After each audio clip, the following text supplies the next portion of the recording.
Hello बच्चों। तो चलो सरफेस केमिस्ट्री के लेक्चर को आगे बढ़ाते हैं और आज हमारा टॉपिक है एडजॉर्प्शन आइसोथर्म। तो चलो बिना टाइम वेस्ट किए सीधे आते हैं टॉपिक पे और आप लोग हेडिंग लगा लो एडजॉर्प्शन आइसोथर्म।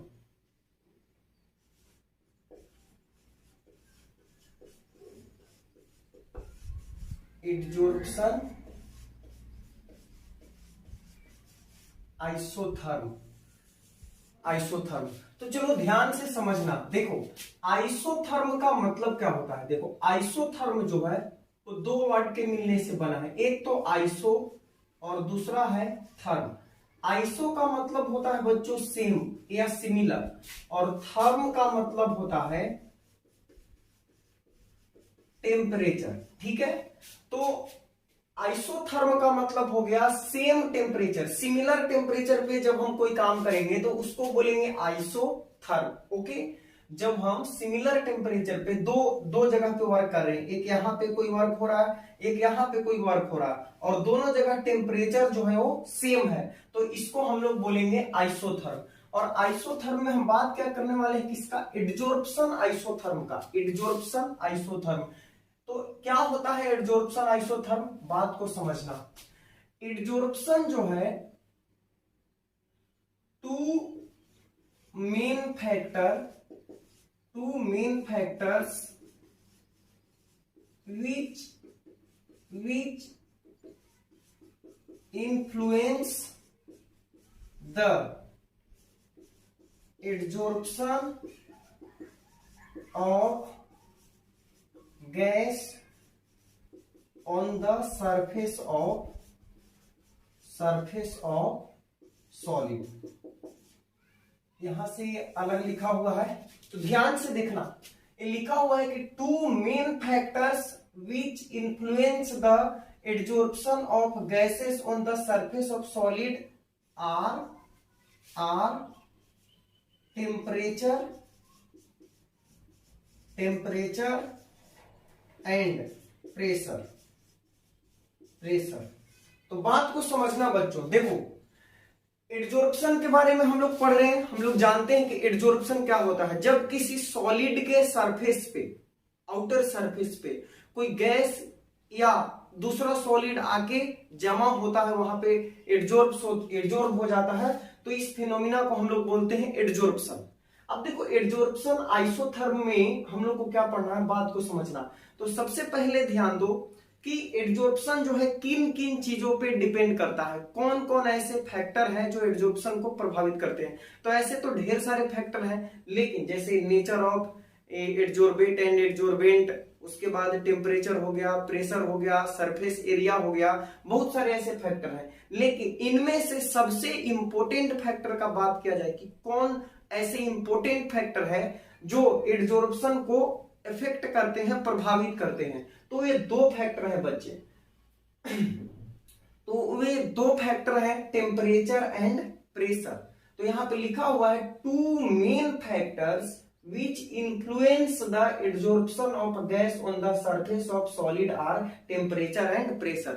तो ताप एवं दाब, टेम्परेचर एंड प्रेशर, दो ऐसे फैक्टर हैं जो किसी सॉलिड के सरफेस पर किसी गैस के एडजॉर्प्शन को प्रभावित करते हैं। ठीक है, अब देखो टेम्परेचर और प्रेशर दो मेन फैक्टर हैं। अब यहां पे मैंने क्या किया कि आइसोथर्म कर दिया, यानी टेम्परेचर को तो कांस्टेंट कर दिया।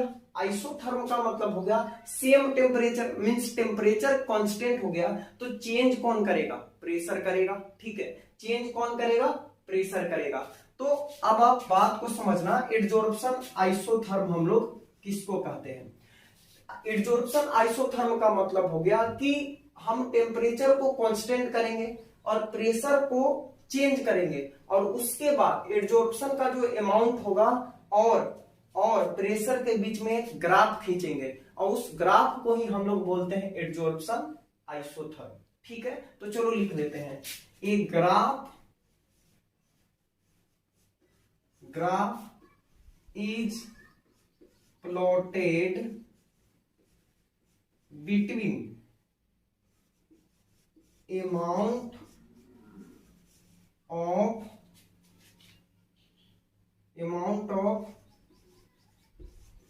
Adsorption, amount of adsorption and pressure at constant temperature is called adsorption isotherm।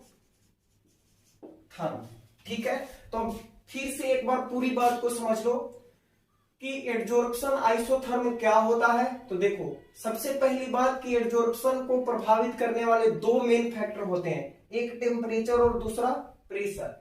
अब हम आइसोथर्म किसे बोलेंगे?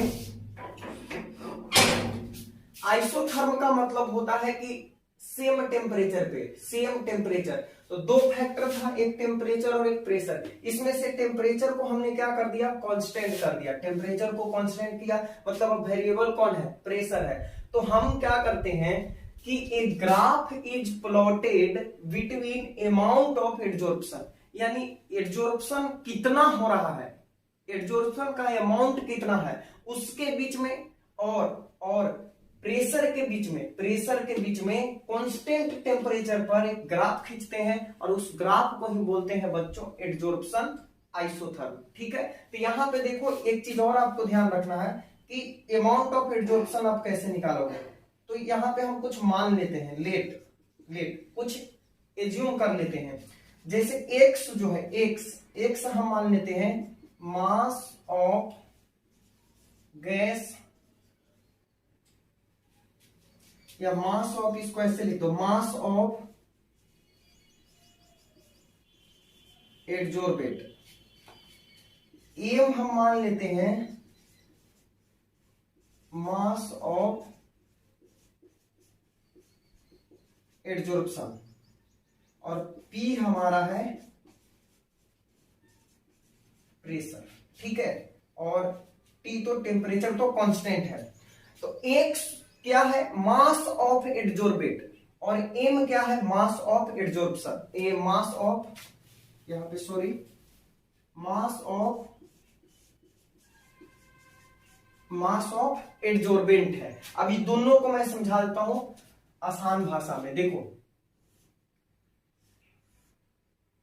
ये कोई सॉलिड है, ठीक है, सॉलिड है, और कोई गैस आके और इसके सरफेस पे जमा हो गया।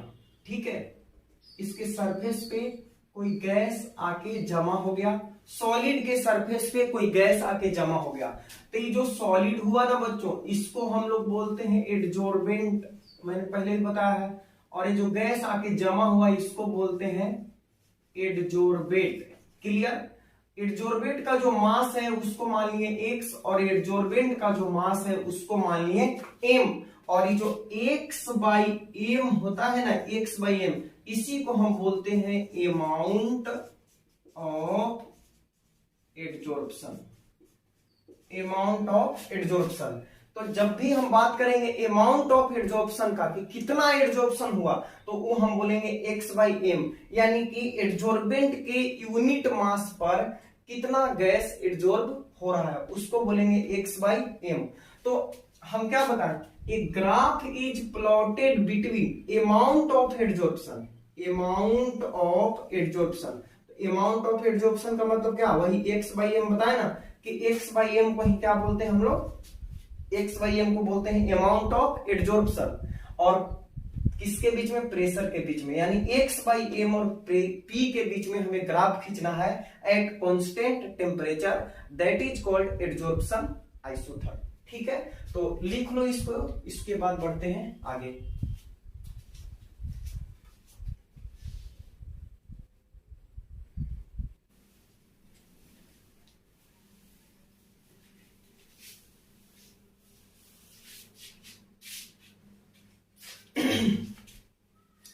चलो देखो इधर, तो हमें ग्राफ किसके बीच में खींचना है? ग्राफ खींचना है अमाउंट ऑफ एडजॉर्प्शन और प्रेशर के बीच में। ठीक है,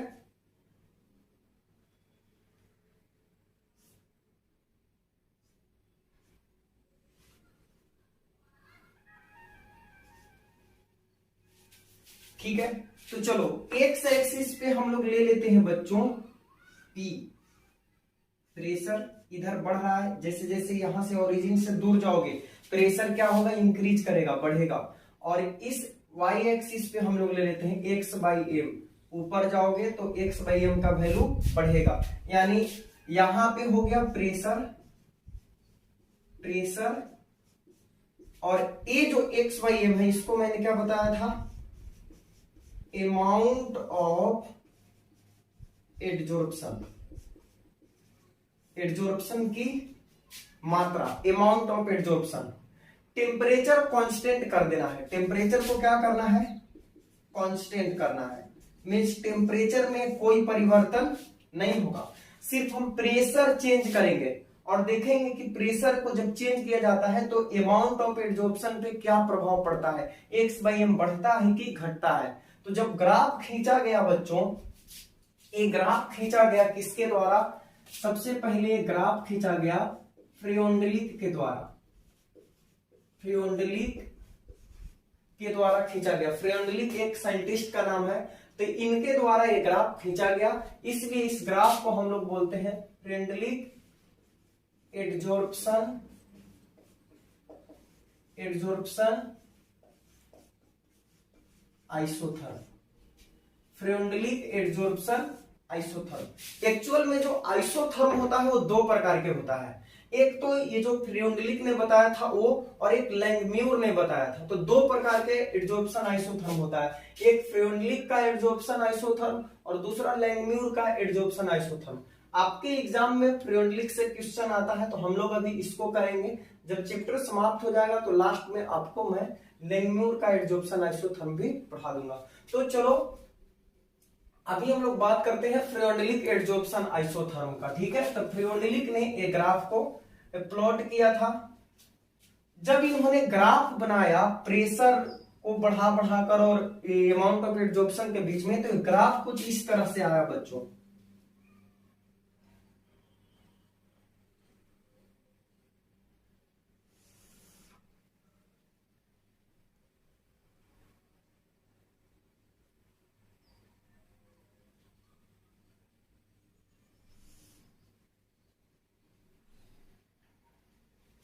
देखो एक ग्राफ जो है कुछ इस तरह से आया, तो अब इस ग्राफ को देखने से क्या पता चलता है, इस ग्राफ को देखने से आपको तीन चीज पता चलेगा, तीन चीज पता चलेगा। देखो क्या पता चलेगा, जब आप देखोगे कि इनिशियली जब प्रेशर कम है, प्रेशर कम है मतलब ये ओरिजिन है, यहां से इस तरफ जाओगे तो अभी मान के चलो इसको हम तीन पार्ट में बांट देते हैं, इसको यहां से यहां तक बांट दिए, फिर यहां से यहां तक बांट दिया, फिर इसके इधर बांट दिए।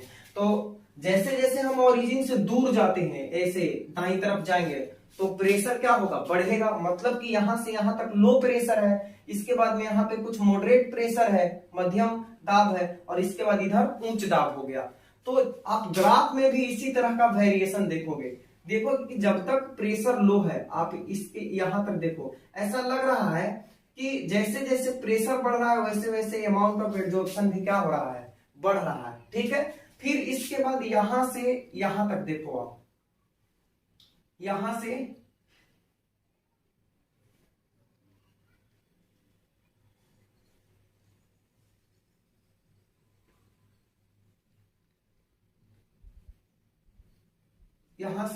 यहां तक आप देखो, इसमें लग रहा है कि जैसे जैसे प्रेशर बढ़ रहा है,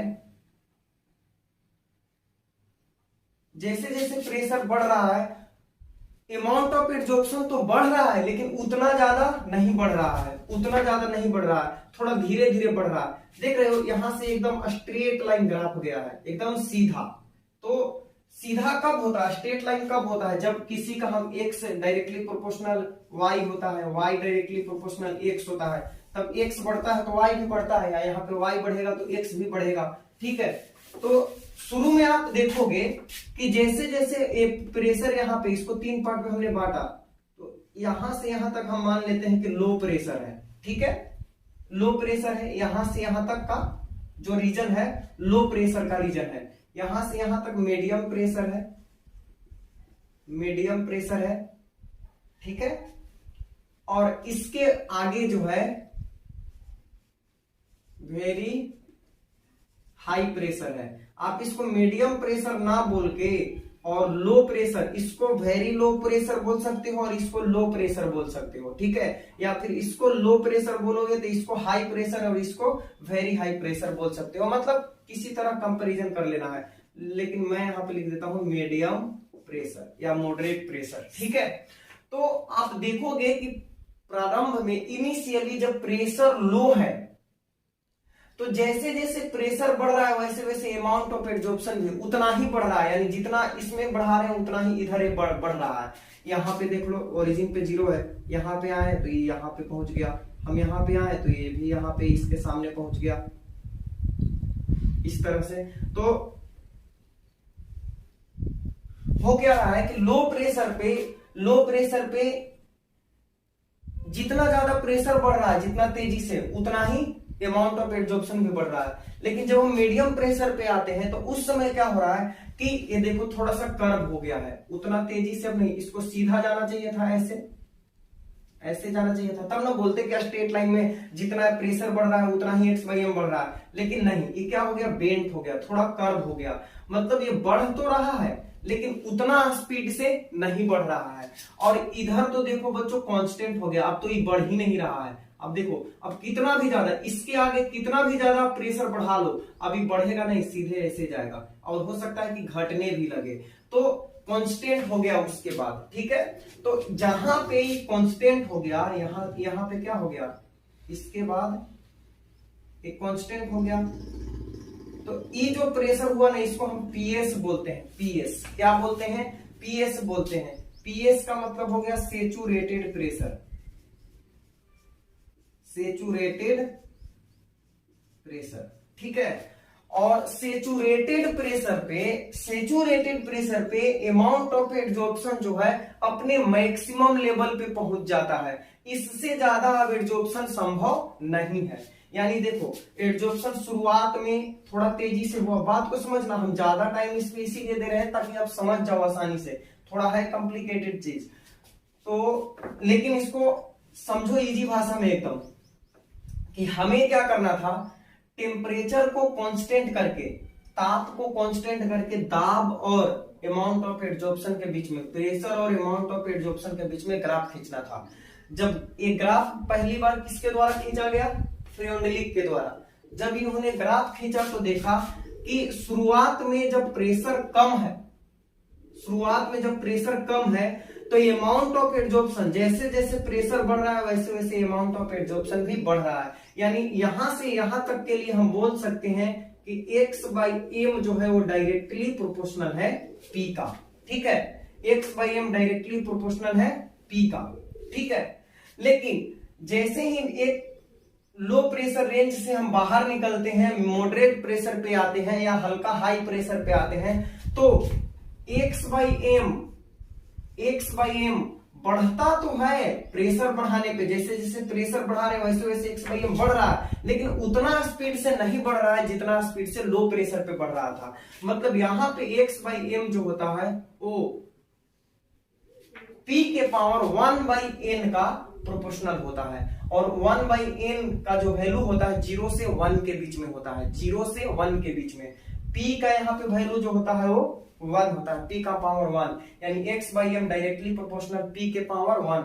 जैसे जैसे प्रेशर बढ़ेगा वैसे वैसे x/m का वैल्यू भी बढ़ेगा, लेकिन यहाँ पे 1/n का वैल्यू 0 से 1 होता है, यानी जितना तेजी से प्रेशर बढ़ेगा उतना तेजी से x/m नहीं बढ़ेगा, लेकिन बढ़ेगा। और इसके आगे सेचुरेटेड प्रेशर के बाद तो क्या हो रहा है कि चाहे कितना भी आप प्रेशर बढ़ा लो, x/m का जो अमाउंट है वो बढ़ेगा नहीं, कांस्टेंट हो जाएगा। तो ये कांस्टेंट कब आएगा, जब P के पावर हम कर देंगे 0, यानी P का पावर 0 करोगे तो कितना आ जाएगा 1, कांस्टेंट हो गया। तो x/m डायरेक्टली प्रोपोर्शनल हुआ P के पावर 0। तो यहां से 3 केस आया बच्चों अपने पास, एक यहां से यहां, एक यहां से यहां। तो यहां पे 3 केस आपका बन सकता है। Case first, at very low pressure, या आप इसको सिर्फ लो प्रेशर भी बोल सकते हो, एट लो प्रेशर। तो लो प्रेशर पे क्या हो रहा है कि एक्स बाई एम जो है, एक्स बाई एम वो डायरेक्टली प्रोपोर्शनल है पी का, ठीक है। X by am directly proportional है पी के पावर 1 का। तो यहां से आ जाएगा अपने पास X by M equal to के पी। क्या आ जाएगा, प्रोपोर्शनलिटी हटता है तो एक कांस्टेंट आता है। तो लो प्रेशर पे आपको याद रखना है, लो प्रेशर पे फ्रियोनिक एड्सॉर्प्शन आइसोथर्म बताता है कि x by M equal to होता है के पी, मीन्स जितना ज्यादा प्रेशर बढ़ाओगे उतना ज्यादा एक्स बाई एम बढ़ेगा। Case 2 at high pressure, high pressure पे क्या होता है, एक्स बाई एम जो होता है वो कांस्टेंट हो जाता है। कांस्टेंट कहने का मतलब इसके आगे के प्रेशर पे कितना भी प्रेशर बढ़ा लो अब एड्सॉर्प्शन बढ़ेगा नहीं, ऊपर ग्राफ नहीं जाएगा, ये सीधा जाएगा, कांस्टेंट हो गया। तो x by M equal to constant हो गया, x by am directly proportional p का पावर 0 होगा, तभी तो पी का पावर 0 इक्वल टू 1 और प्रोपोर्शनलिटी हटेगा तो क्या आएगा, कांस्टेंट आएगा। X by M equal to k. अब एक केस थर्ड बच गया, case third at intermediate range of pressure, at intermediate range of pressure. तो यहां पे क्या होगा कि इंटरमीडिएट प्रेशर पे आप देख रहे हो, मीडियम प्रेशर जब है तब यहां पे क्या हो रहा है, एक्स बाई एम प्रोपोर्शनल है पी के पावर, पी का पावर 1 बाई एन, मीन्स हम लिख सकते हैं x by M equal to के पी का पावर 1 बाई एन। तो ये 3 तरह का केस बनता है फ्रियोडिलिक एड्सॉर्प्शन आइसोथर्म में। इस आइसोथर्म से, इस ग्राफ से हमें मालूम क्या पड़ा, इस ग्राफ से हमें मालूम पड़ा बच्चों कि जब एड्सॉर्प्शन की हम बात करते हैं और टेम्परेचर को कांस्टेंट कर देते हैं, तो जब लो प्रेशर होता है, प्रेशर लो होता है, कम होता है, तो जितना तेजी से उसमें, जैसे प्रेशर का 3 रेंज हम बना लिए कि 0 से लेके 10 तक का, 10 से लेके 20 तक का और 20 से लेके 50 तक का, ठीक है। अब ये जो रेंज हुआ ये लो प्रेशर का रेंज हुआ, ये जो रेंज हुआ वो मीडियम प्रेशर का हुआ और ये हाई प्रेशर का हो गया। तो अब आप देखोगे कि जैसे जैसे 0 से 10 तक आप जाओगे, 0 से 10 तक प्रेशर बढ़ाओगे, वैसे वैसे अमाउंट ऑफ एब्जॉर्प्शन भी उतना ही तेजी से बढ़ेगा। लेकिन जब आप 10 से 20 तक प्रेशर बढ़ाओगे तब क्या होगा कि जितना तेजी से आप प्रेशर बढ़ाओगे उतना तेजी से एक्स बाई एम का वैल्यू नहीं बढ़ेगा, थोड़ा कम हो जाएगा। और जब आप हाई प्रेशर पे जाओगे तो एक निश्चित प्रेशर के बाद चाहे जितना भी आप बढ़ा लो प्रेशर, वो कांस्टेंट हो जाएगा, एक्स बाई एम आगे नहीं बढ़ेगा, यानी ग्राफ ऊपर की ओर नहीं जाएगा। तो ये 3 चीज हमें पता चलता है फ्रियोनिक का एड्सॉर्प्शन आइसोथर्म से। तो लिख लो इसको, फिर थोड़ा सा इसको और आगे बढ़ाते हैं, लिख लीजिए। चलो ध्यान दो, तो केस थर्ड जो हम लोग देखें, at intermediate range of pressure, तो वहां पे आपने देखा कि x by M equal to आ रहा था के पी के पावर 1 बाई एन, और ये जो 1 बाई एन का वैल्यू होता है बच्चों ग्रेटर देन 0 और लेस देन होता है 1, ग्रेटर देन 0 और लेस देन 1, ये पूरा 1 बाई एन का वैल्यू 0 से बड़ा और 1 से छोटा होता है, ठीक है। ये 1 के बराबर भी हो सकता है, 1 के बराबर भी हो सकता है, ठीक। और अगर आप 0 के भी बराबर कर दोगे तो फिर ये तीनों केस के लिए लागू होगा, तीनों केस के लिए। अगर आप 0 के इक्वल कर दोगे तो ये हाई प्रेशर वाला आ गया, और 0 से बड़ा और 1 से छोटा करते हो, 1 से छोटा करते हो तो इंटरमीडिएट प्रेशर वाला आ गया, और जब 1 के बराबर करते हो तो लो प्रेशर वाला आ गया, ठीक है। तो अगर आप खाली इंटरमीडिएट रेंज पे बात करते हो तो ये वाला होगा, 0 से बड़ा होगा 1 बाई एन का वैल्यू और 1 से छोटा होगा, ठीक। तो x by M equal to kp के पावर 1 बाई एन। अब देखो तो 1 बाई एन है, जैसे एक एग्जांपल से समझाते हैं। 10 के पावर अगर 3 है तो आप कितना आसानी से इसको सोल्व कर लोगे, 10 इंटू 10 इंटू 10। लेकिन अगर हम आपको बोल दें कि 10 के पावर 1 बाई 9 है, तो बताओ थोड़ा सा सोल्व करना इसको कठिन है कि नहीं? कठिन है। तो इसको अब देखो यहाँ भी p के पावर 1 बाई एन है, तो न्यूमेरिकल सोल्व करने में तो दिक्कत होगा। तो हम लोग जानते हैं कि इस तरह का जो वो दिमाग घुमाने वाला फंडा है, इसको हम लोग लॉगरिदम का डंडा मारते हैं और आसानी से सोल्व कर लेते हैं। तो चलो लॉग का इस्तेमाल करते हैं हम लोग। तो टेकिंग लॉग बोथ साइड, दोनों तरफ क्या करते हैं? लॉग ले लेते हैं। तो हो जाएगा बच्चों log x by M equal to log k into p का पावर 1 बाई एन। फिर आगे बढ़ाओ इसको, log x by M equal to क्या हो जाएगा?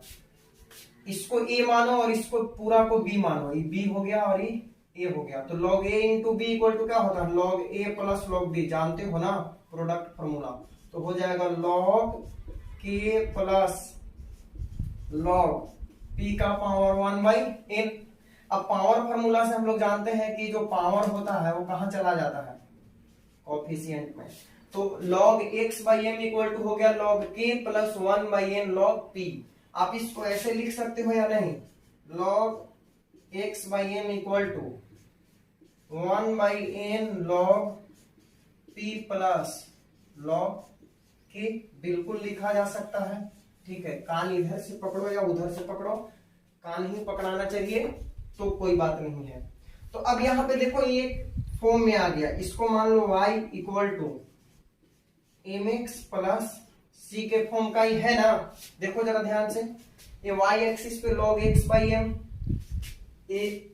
एम एक्स तो एम के जगह पे 1 बाई एन हो गया, x एक्सिस पे log p और c इंटरसेप्ट जिसे हम बोलते हैं वो क्या हो गया? log k। तो ये जो y equal to M X plus C है ना बच्चों, ये स्ट्रेट लाइन इक्वेशन है। कई बार मैंने आपको बताया, स्ट्रेट लाइन इक्वेशन, सरल रेखा का समीकरण है। ठीक है, तो जब आप इसका ग्राफ ड्रॉ करोगे तो x एक्सिस पे जो x के सामने है वो रहेगा, y एक्सिस पे जो y के सामने वो रहेगा। ग्राफ कहां से शुरू होगा वो हमें इंटरसेप्ट बताता है, c log k से ग्राफ शुरू होगा और इसका स्लोप क्या होगा? तो m होगा 1 बाई n। ओके, तो चलो ग्राफ खींचते हैं इसका।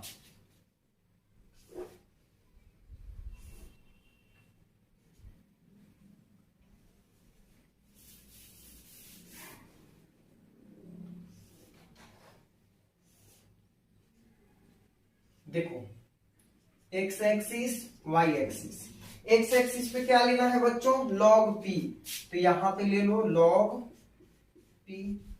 y एक्सिस पे क्या लेना है? log x बाई m, तो यहां पे ले लो log x बाई m, ऊपर बढ़ेगा। और अब देखो बात करते हैं हम कि ग्राफ स्टार्ट कहां से होगा? ऊपर जाएगा कि नीचे जाएगा? ग्राफ कैसा होगा? तो सबसे पहली बात कि ग्राफ स्ट्रेट लाइन होगा, सरल रेखा होगा। ठीक है, सरल रेखा होगा क्योंकि ये इक्वेशन सरल रेखा का इक्वेशन है, स्ट्रेट लाइन इक्वेशन है। तो एक बात तो पता चल गया कि ग्राफ स्ट्रेट लाइन होगा। दूसरी बात, ये सी जो इंटरसेप्ट ई हमें बताता है कि ग्राफ कहां से स्टार्ट होगा। तो आप याद रखना जो हम बता रहे हैं, अगर c के जगह पे 0 हो, यानी log k के जगह पे पूरा क्या होता है? 0 होता, यहाँ पे कुछ नहीं होता, तो ग्राफ ओरिजिन से स्टार्ट होता, यहां से। ठीक है, c के जगह पे 0 हो तो ग्राफ ओरिजिन से स्टार्ट होगा। c अगर निगेटिव हो तो ग्राफ ओरिजिन के नीचे से यानी निगेटिव एक्सिस से स्टार्ट होगा, तो ग्राफ इधर से स्टार्ट होता, इधर से, और स्ट्रेट लाइन है तो सीधा जाता। ठीक है, और c पॉजिटिव है तो ग्राफ ओरिजिन के ऊपर से स्टार्ट होगा। ओके, ग्राफ ओरिजिन के ऊपर से स्टार्ट होगा। तो एक चीज और कंफर्म हो गया कि पॉजिटिव है सी, यानी यहाँ पे प्लस है, प्लस log के है तो ग्राफ ऊपर से स्टार्ट होगा। और स्लोप एम जो हमें बताता है, ये बताता है कि ग्राफ कहीं से भी स्टार्ट हो वो ऊपर की ओर जाएगा कि नीचे की ओर जाएगा। तो देखो अगर एम निगेटिव हो तो ग्राफ कहीं से स्टार्ट हो नीचे आएगा, और एम पॉजिटिव हो तो ग्राफ कहीं से स्टार्ट होगा ऊपर जाएगा। तो चलो अब सारी बातें पता चल गई। तो लॉग के से ग्राफ स्टार्ट होगा, तो मान लेते हैं कि यहाँ पे कोई पॉइंट है लॉग के, ये पॉइंट क्या है लॉग के, तो यहीं से ग्राफ स्टार्ट होगा। ग्राफ स्ट्रेट लाइन है और स्लोप पॉजिटिव है, तो ग्राफ ऊपर की ओर जाएगा। तो इस तरह का ग्राफ हमें मिलेगा और ये जो है वो इंटरसेप्ट की लंबाई है, यही है लॉग के। ठीक है, तो यहां से यहां तक का डिस्टेंस हो गया लॉग के। ग्राफ स्ट्रेट लाइन और इसका अगर स्लोप आपसे पूछा जाए स्लोप, तो स्लोप क्या हो जाएगा, m के सामने क्या है 1/n, तो स्लोप का मतलब होता है tan थीटा, तो tan थीटा इक्वल टू हो गया 1/n। ठीक है, तो इस तरह से आप ग्राफ ड्रॉ कर सकते हो फ्रेंडली एडजॉर्प्शन आइसोथर्म का। इसके बीच में ग्राफ है log p और log x/m। ग्राफ का इंटरसेप्ट क्या है log k और ग्राफ का स्लोप क्या है 1/n। ठीक है, तो इंटरसेप्ट हो गया log k और स्लोप हो गया 1/n। लिख लीजिए, फ्रेंडली एडजॉर्प्शन आइसोथर्म हमारा खलास हो गया। अब एक क्वेश्चन देते हैं आपको, इस पे जल्दी से बनाओ, लिखो पहले इसको।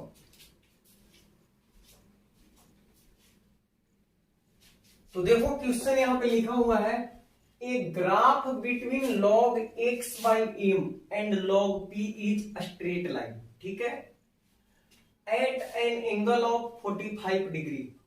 तो देखो यहां पे अगर हम बनाए ग्राफ, तो ये कह रहा है कि log p और log x/m के बीच का जो ग्राफ है वो स्ट्रेट लाइन है, जिसका स्लोप जो है, स्लोप यानी जो tan थीटा है वो 1/n होता है। वो किसके बराबर है, 45 डिग्री के बराबर है। ठीक है, with intercept on y axis equal to 0.301, यानी यहाँ पे जो इंटरसेप्ट log k हमने आपको बताया था वो 0.3010 है। तो बताओ, calculate the amount of gas adsorbed per gram on the adsorbent, यानी एडजॉर्बेंट जो है m जो है वो 1 ग्राम है। तो आपसे पूछ रहा है कि amount of gas adsorb x/m का वैल्यू ही आपसे पूछा जा रहा है। ठीक है, amount of gas adsorb log x/m का वैल्यू पूछा जा रहा है। तो कब, जब प्रेशर 0.2 atm है। तो देखो सोल्व करते हैं इसको, सॉल्यूशन हम जानते हैं log x/m इक्वल टू होता है 1/n log k plus log p, पता है हमें, यही है Freundlich adsorption isotherm. log x/m equal to 1/n का वैल्यू देखो, तो 1/n का वैल्यू 45 डिग्री और ये tan थीटा के बराबर होता है। तो tan 45 का वैल्यू कितना होता है बताओ, tan 45 का वैल्यू होता है 1, tan 45 का वैल्यू 1 होता है। ठीक है, तो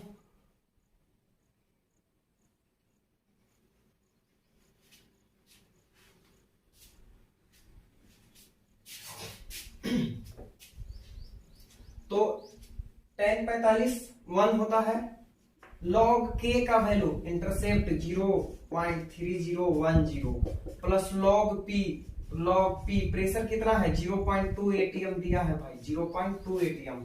चलो सोल्व करते हैं आगे इसको। log x/m equal to 0.3010 plus log 0.2, तो इसको हम लिख सकते हैं log 2/10। ठीक है, तो और आगे बढ़ाते हैं 0.3010 प्लस log 2 माइनस log 10। बताओ लिख सकते हैं या नहीं लिख सकते हैं। log a/b को log a minus log b, फिर से 0.3010 प्लस log 2 का वैल्यू 0.3010 माइनस log 10 का वैल्यू 1। ओके, log 10 का वैल्यू 1। अब देखो क्या हो जाएगा, log x/m इक्वल टू, ये जोड़ दो 0.1120336 0.6020 और माइनस कितना होगा 1 होगा। तो अब आगे क्या होगा, log x/m इक्वल टू 1, इसमें से हमें घटाना होगा 0.6020 में से 1 को घटाना होगा। तो घटा के बताओ कितना आता है। तो जब ये घटाओगे इतना में से इतना, तो ये आ जाएगा माइनस 0.3980। तो हम लिख सकते हैं log x/m इक्वल टू, ये देखो तो लगभग माइनस 0.4 के बराबर है कि नहीं, अप्रोक्सीमेटली 0.398 0.398, यानी 3 के बाद 9 और 8 है तो हम इसको 0.4 में राउंडिंग करके लिख सकते हैं। अब देखो तो ये लॉग है तो हमें चाहिए x बाई एम का वैल्यू, तो लॉग इधर जाएगा तो एंटी लॉग हो जाएगा, एंटी लॉग माइनस 0.4, और एंटी लॉग सोल्व करना मैंने क्या बताया था आपको कि एंटी लॉग को हम लोग 10 के पावर में ले लेते हैं माइनस 0.4, और 10 टू द पावर माइनस 0.4 का वैल्यू कितना होता है, ये लॉग कितना का वैल्यू होता है, इसको सोल्व करने का एक तरीका हम बताए थे, ट्रिक आपको, कि क्या करो कि जब निगेटिव एंटी लॉग आ जाए, निगेटिव एंटी लॉग, तो कहां पे लिखें, तो कहां लिखें, क्वेश्चन को मिटाते हैं और उसके बाद लिखते हैं, पीछे करके आप लोग लिख लेना क्वेश्चन। तो देखो हमारे पास आ गया x by M equal to, x by M equal to 10 to the power minus 0.4, तो ये निगेटिव एंटी लॉग हो गया। अब इसके लिए क्या करते हैं, 10 टू द पावर यहां पे कर देंगे 0 into 10 to the power minus 0.4 कर देंगे, ठीक है। अब इसमें क्या करते हैं, इसमें एक जोड़ देते हैं और इसमें एक घटा देते हैं और इसमें एक जोड़ देते हैं, ठीक है। तो सबसे पहले यहाँ पे करो क्या, 10 टू द पावर अलग अलग कर दो, 10 to the power 0 into 10 to the power minus 0.4 कर दो, ओके। अब इसमें क्या करो कि 0 में से एक घटा दो और इसमें क्या करो माइनस 0.4 है ना, इसमें प्लस 1 कर दो, तो ये आ जाएगा 10 टू द पावर माइनस 1 और ये हो जाएगा 10 टू द पावर 1 में से 0.4 गया तो 0.6। अब बताओ ये 0.6 जो होता है कितना का वैल्यू होता है, log 4 का वैल्यू होता है कि नहीं, 0.60 होता है। तो चलो हमारा आंसर हो गया, ये हो गया कितना 6 और ये हो गया 10 टू द पावर माइनस 1 यानी 1/10, तो 0.6, x बाई एम का वैल्यू हो गया 0.6। तो यहाँ पे लॉग और एंटी लॉग दोनों का यूज था, इसीलिए जब हम लोग स्टार्ट किए थे बेसिक, तो सबसे पहले मैंने आपको लॉग और एंटी लॉग के बारे में पढ़ाया था। चलो एक बार फिर से देख लेते हैं इसको। बोल रहा है कि log t और log x बाई एम के बीच में जो ग्राफ खींचा गया उसमें log k यानी इंटरसेप्ट 0.3010 आया और स्लोप जो था वो 45 था, तो tan 45 का वैल्यू 1 हो गया, ठीक है। और जो इंटरसेप्ट था यानी जो प्रेशर था 0.2, तो log 0.2 हो गया। अब log x by M equal to ये मल्टीप्लाई कर दिए और log इसको 0.2 को 2/10 लिख दिए, तो log 2 माइनस log 10 हो गया, log 2 का वैल्यू 0.3010, log 10 का वैल्यू 1, तो ये दोनों को जोड़ के और 1 यहाँ से क्या किया घटाए तो आया माइनस 0.3980। अब log x by M equal to इसको राउंडिंग कर दिए, ठीक है, थोड़ा डिफिकल्ट था तो राउंडिंग कर दिए माइनस 0.4। अब x बाई एम इधर log है तो इधर गया, तो एंटी लॉग को हम लोग 10 के पावर में लिख देते हैं, इसको 10 लिखते हैं बेस में और ये पावर में चला जाता है, 10 टू द पावर माइनस 0.4 हो गया। अब देखो ये निगेटिव एंटी लॉग है, तो इसके लिए ट्रिक मैंने बताया था कि दोनों को अलग कर दो, अलग करने के बाद जो इसमें इंटीग्रल पार्ट है उसमें से एक घटा दो, जो फ्रैक्शनल पार्ट है उसमें एक जोड़ दो, तो ये हो गया 10 के पावर माइनस 1 और इसमें 1 में से 0.4 घटा तो 0.6 हो गया, ठीक है। अब हम देख रहे हैं कि 0.6 जो है कितने के लॉग का वैल्यू होता है, तो log 4 का वैल्यू होता है, तो log 4 का वैल्यू होता है, तो यहाँ पे हम लोग 6 नहीं बल्कि 4 लिखेंगे बच्चों, 4 लिखेंगे और 10 1/10 हो जाएगा, तो कितना आ गया 0.4 हो जाएगा आंसर, 0.6 नहीं बल्कि 0.4 हो जाएगा, ठीक है। तो चलिए लिख लीजिए इसको, फिर मिलते हैं नेक्स्ट लेक्चर में, ठीक है। लॉकडाउन समाप्त हो गया है, सब कुछ खुल गया है, बस भी चलेगा, दुकान भी चलेगा, मार्केट भी खुलेगा, लोग इधर उधर आएंगे जाएंगे, शादी ब्याह सब कुछ होगा, आपकी कोचिंग सिर्फ नहीं खुलेगी, ये सरकार का नियम है, बाकी आप सोच सकते हो इस पे, ठीक है। मिलते हैं।